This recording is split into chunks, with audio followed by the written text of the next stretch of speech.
Hello, முதலாவது நாள் அரிசால நாங்கள் இங்கே தான் தங்கி இருக்கோம்.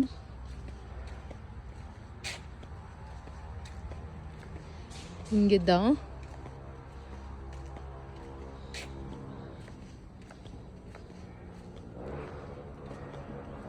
இன்னைக்கு ஒரு நைட்டு தானே, அதனால் இங்கே தங்கிட்டு நாளைக்கு கிளம்பிடுவோம்.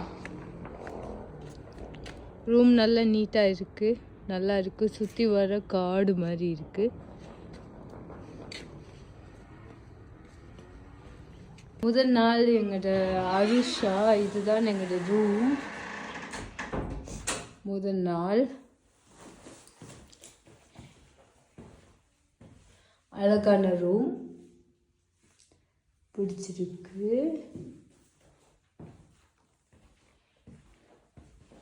அது பால்கனி இருக்குது.